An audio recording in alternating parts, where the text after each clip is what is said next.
Rajasthan Royals को उनके घर में हराने के साथ ही मुंबई इंडियंस का प्लेऑफ में पहला क्वालिफायर खेलना हो गया है पक्का। कैसे मुंबई इंडियंस और आरसीबी की टीमें एक दूसरे के खिलाफ खेल सकती हैं क्वालिफायर वन।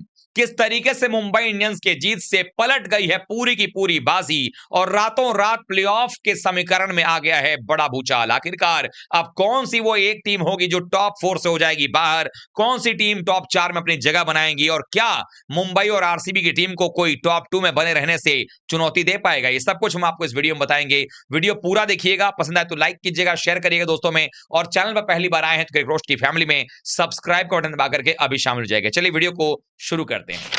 दोस्तों लगातार हम हर दिन ये बात कहते हैं कि वीडियो पूरा देखिएगा, लेकिन बिना पूरा वीडियो देखिए कमेंट करने वाले कमेंट कर देते हैं, जबकि वीडियो में वो चीजें नहीं होती हैं। तो वीडियो में हम आपको ये बताने वाले हैं और लगातार हम बता भी रहे हैं कि आखिरकार सिनेरियो बन क्या रहा है। मुंबई इंडियंस की टीम ने राजस्थान रॉयल्स को जिस तरीके से हराया, और वो भी 100 रनों की जो अंतर रही जीत और हार के बीच में, उसकी वजह से नेट रन रेट तो मुंबई इंडियंस का इस वक्त सबसे बेहतरीन हो गया है और नेट रन रेट 1.27 पर चला गया है। ये जो पीछे आप पॉइंट्स टेबल देख रहे हैं, इसमें आपको ऊपर में दो ही टीमें टॉप पर दिखाई दे रही हैं, एक मुंबई की टीम है और एक आरसीबी की टीम है।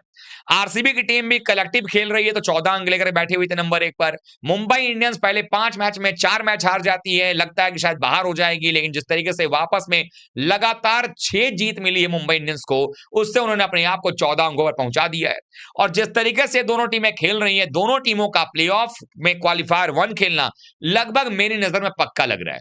लेकिन अब सवाल ये उठता है कि बाकी वो दो टीमें क्या आकर के इन दोनों टीमों को चुनौती दे सकती हैं, और क्या गुजरात और दिल्ली और पंजाब, ये 3 टीमों में से वो 2 टीमें कौन होंगी जो नंबर 3 नंबर 4 पर आएंगी, और क्या वो 2 टीमें जो 3-4 की लड़ाई लड़ रही हैं वो नंबर 1-2 में से भी किसी स्लॉट को ले सकती हैं, या फिर हम ये मान लें कि आरसीबी और एमआई के बीच में ही क्वालिफायर 1 खेला जाएगा।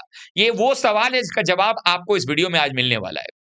सबसे पहली बात तो ये कि मुंबई इंडियंस की टीम जिस तरीके से खेल रही है, जो उनके पास इंडियन प्लेयर्स हैं जो परफॉर्मेंस करके दिखा रहे हैं, उसकी वजह से वो कलेक्टिव एफर्ट आ रहा है। बुमराह के आने के बाद टीम की गेंदबाजी और बेहतर हो गई है। उसके अलावा स्पिनर करण शर्मा भी अपना रोल दिखा रहे हैं। तो बल्लेबाजी में रोहित शर्मा जिस तरीके के फॉर्म में है, लगातार रन बना रहे हैं, और रिकल्टन के साथ जो ओपनिंग साझेदारी हो रही है वो मिडिल ऑर्डर को कुशन दे रहा है। और मिडिल ऑर्डर भी ऐसा वैसा नहीं है, जहां पर सूर्य कुमार यादव है, हार्दिक पांड्या है, नमन धीर है, तिलक वर्मा है। ऐसी बल्लेबाजी क्रम जिस टीम के पास में होगी, और अगर उसकी ओपनर ही पहले 10 ओवर में 100 रन जोड़ दें तो फिर अंतिम 10 ओवर में सिर्फ तबाही ही मचाई जा सकती है, जिसका एग्जांपल दिया सूर्य कुमार यादव और हार्दिक पांड्या। दोनों ने 23 गेंदों में 48 रन बनाए, दोनों का स्ट्राइक रेट भी बराबर रहा। और ऐसे में उनके खिलाफ जब आप राजस्थान रॉयल्स बिना दिमाग लगाए चेस करने गई तो हार तय था। लेकिन इस जीत के बाद अब ना सिर्फ 14 अंक हो गया है, बल्कि अगर आप देखें तो 3 मुकाबले, मैं आपको पॉइंट्स टेबल भी एक बार पूरा दिखाता हूं, आपको समझ में आ जाएगा कि 3 मुकाबले अभी देखें मुंबई इंडियंस के बचे हुए हैं और 14 अंक पे अभी मुंबई है। अगर अगले तीनों मैच मुंबई जीतती है, जिस तरह से खेल रही है वो जीत सकती है, तो फिर 14 अंकों में 6 अंक आप और जोड़ दीजिए, 20 अंक मुंबई इंडियंस ले सकती है यहां से। वहीं अगर आरसीबी को देखेंगे तो 10 मैच में 14 अंक है। आरसीबी अगले चारों मैच जीत जाते हैं तो उसके पास 22 अंक लेने का मौका होगा। लेकिन यह भी तय है कि अगर वो एक मैच हार भी जाते हैं तो भी उनके पास भी कुल मिलाकर अगर देखा जाए तो 20 अंक तो हो ही सकता है। यानी ये आप कह सकते हैं कि इस पूरे मुकाबले के अंदर में आरसीबी मुंबई वो टीमें हैं जो आगे बढ़ रही हैं। अब सवाल है क्या यहां पर कोई और टीम है जो आकर के इनको टक्कर दे सकती है? क्या गुजरात, दिल्ली और पंजाब की टीम जो है वो टॉप 2 पर एम कर सकते हैं? क्या उनके कुछ चांसेस हैं? और क्या वाकई मुंबई और आरसीबी में से किसी एक को कोई टीम हटा सकती है, या ये दोनों टीमों को नीचे खिसका करके ये टीमें आ सकती हैं? जहां तक बात है आरसीबी का, अगर मैं सवाल करूं, आरसीबी की अगर मैं बात करूं यहां पे, तो सबसे पहले तो हम आरसीबी की चर्चा कर लेते हैं क्योंकि आपको जानकारी मिल जाएगी। आरसीबी के बारे में बताऊं आपको कि आरसीबी के जो मैचेस बचे हुए हैं उसमें उनका मैच जो है, क्या वो मैच उनका पंजाब से है? तो जी नहीं। आरसीबी के बचे हुए जो मैचेस हैं उनमें उन टीमों से मैच नहीं है जिनको कि उनको पीछे छोड़कर आगे आना है। मतलब आरसीबी अगर अपने मैच हारती भी है तो उससे फायदा पंजाब, दिल्ली और गुजरात को नहीं होने वाला है। मतलब ये है कि आरसीबी का मैच चेन्नई से है, 16 अंक हो सकता है, लखनऊ से 18 ले सकते हैं, और फिर हैदराबाद को हरा के 20 कर सकते हैं, और कोलकाता को हरा के 22 कर सकते हैं। हालांकि ये टेंटेटिव है, हो सकता है कि ना भी हो ये, लेकिन आरसीबी की टीम के पास ज्यादा चांसेस हैं कि वो टॉप 2 में अपनी जगह बना के रख सकती है मुंबई के साथ में। अब आ जाते हैं कि भाई अगली टीम क्या हम बात कर लें, पब्लिकली हम मुंबई की बात कर लेते हैं क्योंकि मुंबई की टीम ने 14 अंक ले लिए हैं, तो 14-14 वाली टीमों का पहले बात करते हैं। मुंबई के जो 3 मैच हैं वो किससे हैं वो जरा समझिए, और उससे आधारित है कि जो नंबर 3, 4, 5 की टीम है वो क्या ऊपर आएंगी। मुंबई के सामने गुजरात की टीम आएगी 6 मई को।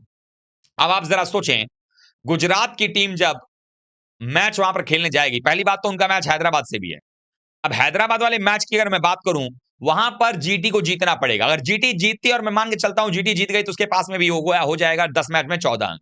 तो 14 अंक का मतलब कि जीटी भी ऊपर की तरफ जाएगी, यानी कि आरसीबी नीचे आ जाएगी। अब यहां पर यह है कि मुंबई ने अगर जीटी को हरा दिया तो मुंबई तो 16 अंक ले लेगी, लेकिन जीटी के लिए मुश्किल हो जाएगी, उनके 11 मैच पूरे हो जाएंगे। बचे हुए 3 मैच वो कैसा खेलेंगे? उनका जो 3 मैच होगा मुंबई जीटी का, अगर मैं उसकी चर्चा कर लूं यहां पे, तो उनके साथ क्या होने वाला है? जीटी के पता नहीं, जीटी में आऊं उसके पहले मुंबई की बात कर लेता हूं। मुंबई ने मान लीजिए इनको हरा दिया, फिर पंजाब और दिल्ली का मैच है। अब पंजाब के लिए भी जीत जरूरी है और दिल्ली के लिए भी। अगर ये पंजाब और दिल्ली दोनों को हरा दिया तो मुंबई की टीम जो है वो 6 अंक यहां से ले लेगी, 20 अंक के साथ टॉप कर जाएगी। अब आते हैं उन 3 टीमों पर जिनके मैच मुंबई से ही हैं, दिल्ली, गुजरात और पंजाब। तो ऐसे में सबसे पहले बात करते हैं गुजरात की, जो मैंने बात किया है। गुजरात अगर हैदराबाद को हरा के आती है तो उनके पास में भी 10 मैच में 14 अंक हो जाएंगे, 4 मैच फिर ही बचे रहेंगे। गुजरात फिर भी अच्छे पोजीशन पे है। अब गुजरात के उसके बाद क्या बचेगा? मुंबई का मैच। मुंबई से अगर हारते हैं तो उनके 11 मैच में 14 अंक हो जाएंगे। लेकिन गुजरात और दिल्ली के बीच मैच है, ये वो मैच होगा जो वर्चुअल क्वार्टर फाइनल की तरह होगा, क्योंकि अगर दिल्ली हारी तो दिल्ली का बाहर जाना तय हो जाएगा, और अगर गुजरात हारी तो गुजरात का बाहर जाना तय हो जाएगा। तो ये दोनों बिल्लियां आपस में लड़ने वाली हैं। फायदा किसका होगा ये तो वक्त बताएगा। लेकिन उसके अलावा लखनऊ और चेन्नई से गुजरात का मैच है। अब ये 2 मैच मुझे लगता है कि शायद ये पक्ष में जाएगा, गुजरात की जाना चाहिए। तो अगर 14 कर लेते हैं वो आज हैदराबाद के खिलाफ में, तो 18 अंक तो उनके दिख रहे हैं। 20 अंक लेने के लिए उनको दिल्ली को हराना पड़ेगा और 22 करने के लिए मुंबई को हराना पड़ेगा, और मुंबई को टॉप पे बने रहने के लिए गुजरात को हराना पड़ेगा। तो अगर मुंबई जीतेगी गुजरात से तो उनका चांस बढ़ जाएगा टॉप 2 में रहने का, और अगर मुंबई के खिलाफ जीटी जीत गई तो फिर जीटी जो है वो खेल जाएगी वहां पे, क्योंकि दिल्ली को अगर वो हरा देती है। लेकिन ये दोनों टीमों को हराना पड़ेगा, गुजरात टीम को, दिल्ली को भी, मुंबई को भी। लेकिन लग नहीं रहा बहुत आसान। दिल्ली के शायद आप जीत भी जाए, मुंबई के खिलाफ जीतना बहुत आसान नहीं है। अब यही सेम चीज आ जाता है यहां पे अगर देखा जाए तो दिल्ली के लिए। अब दिल्ली के भी जो मैचेस हैं अगर आप देखेंगे तो दिल्ली के पास हालात क्या है कि दिल्ली की टीम ने अभी तक कुल मिला के 10 मैच में 12 अंक दिल्ली के हैं, नेट और नेट में वो नीचे है। अब दिल्ली का जो अगला मैच है वो हैदराबाद से है। अब दिल्ली अगर हैदराबाद को हराती है, जो कि आसान नहीं होगा क्योंकि उनके घर में जाके खेलना है, मैं मानता हूं अगर हरा लेती है तो उनके पास में 14 अंक उनके भी हो जाएंगे।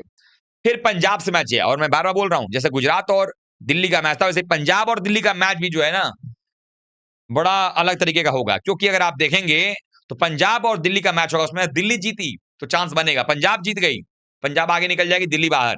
और फिर दिल्ली का मैच गुजरात से भी है, वही मैंने बता दिया वो कंडीशन।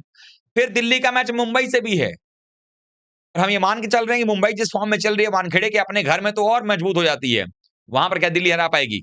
ये सबसे बड़ा सवाल है। सबसे बड़ा जो है वो यही है कि आखिरकार क्या ये टॉप 4 में जा पाएंगे।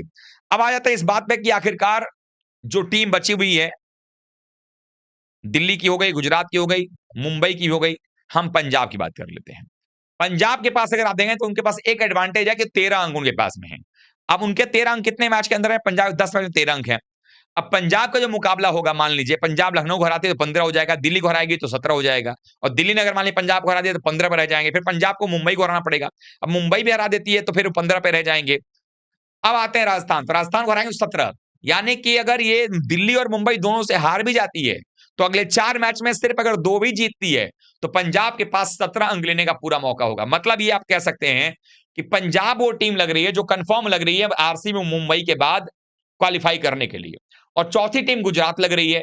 लेकिन क्या 5वीं टीम दिल्ली जो है वो गुजरात को पीछे छोड़ सकती है? ये बड़ा सवाल है, और ये आने वाले सप्ताह जो मैचेस हो रहे हैं ये डिसाइड करेंगे कि टॉप 4 में कौन जाएगा। लेकिन मेरी नजर में ऐसा लगता है कि मुंबई जिस तरीके से खेल रही है वो शायद टॉप 2 में तो रहेगी और क्वालिफायर 1 खेलेगी। अब उसके साथ आरसीबी रहती है वहां पर, या गुजरात टाइटंस रहती है, या पंजाब आ जाती है, ये वक्त बताएगा। आप लोग क्या सोच रहे हैं कमेंट में बताइएगा। वीडियो को लाइक कीजिएगा, शेयर कीजिएगा दोस्तों में, और चैनल पहली बार आए हैं तो क्रिकेट रोस्ट की फैमिली में सब्सक्राइब बटन दबा करके अभी शामिल हो जाएगा। मिलते हैं फिर से, तब तक का बहुत बहुत धन्यवाद। थैंक यू सो मच दोस्तों।